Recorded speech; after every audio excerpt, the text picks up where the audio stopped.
আসসালামু আলাইকুম বন্ধুরা, মহাকাশ নিয়ে আমাদের এই দারুণ সিরিজের দ্বিতীয় পর্বে আপনাদের স্বাগতম।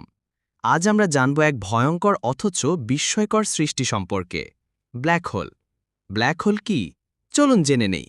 ব্ল্যাক হোল হল মহাকাশের এমন এক অদৃশ্য জায়গা যেখানে মাধ্যাকর্ষণ শক্তি এত বেশি যে আলো পর্যন্ত সেখান থেকে বের হতে পারে না।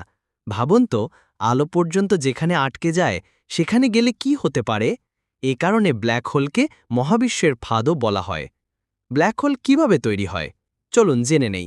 অনেক বছর আগে যখন কোনো বিশাল তারা, যেমন আমাদের সূর্যের যে অনেক গুণ বড়, তার জ্বালানি শেষ করে ফেলে, তখন তা ভেঙে পড়ে নিজের উপরই ধসে পড়ে। এই ধস এত শক্তিশালী হয় যে সেই তারার কেন্দ্র থেকে তৈরি হয় ব্ল্যাক হোল। ব্ল্যাক হোলের অংশগুলো: ১. সিঙ্গুলারিটি। ব্ল্যাক হোলের কেন্দ্র, যেখানে সমস্ত ভর জমে থাকে। এখানে সময় ও স্থান পর্যন্ত বিকৃত হয়ে যায়। ২. Event Horizon. এটি ব্ল্যাক হোলের সীমানা। একবার কেউ এই সীমানা পার হয়ে গেলে আর ফিরে আসতে পারে না। ব্ল্যাক হোল কি পৃথিবীকে গিলে ফেলবে?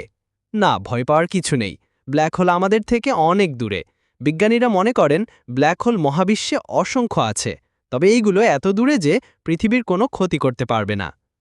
ব্ল্যাক হোল দেখাও সম্ভব নয়। ব্ল্যাক হোল সরাসরি দেখা যায় না, কারণ আলো সেখান থেকে বের হয় না। তবে বিজ্ঞানীরা আশেপাশের তারার গতি ও গ্যাসের আচরণ দেখে এর অস্তিত্ব বোঝেন। ২০১৯ সালে প্রথমবার মতো বিজ্ঞানীরা ব্ল্যাক হোলের চারপাশের একটি ছবি তুলেছিলেন। সেই ছবিতে দেখা যায় একটি উজ্জ্বল আংড়ির মতো আলো, যার মাঝে রয়েছে অন্ধকার। কেন এত রহস্যময় এটা? চলুন জেনে নেই।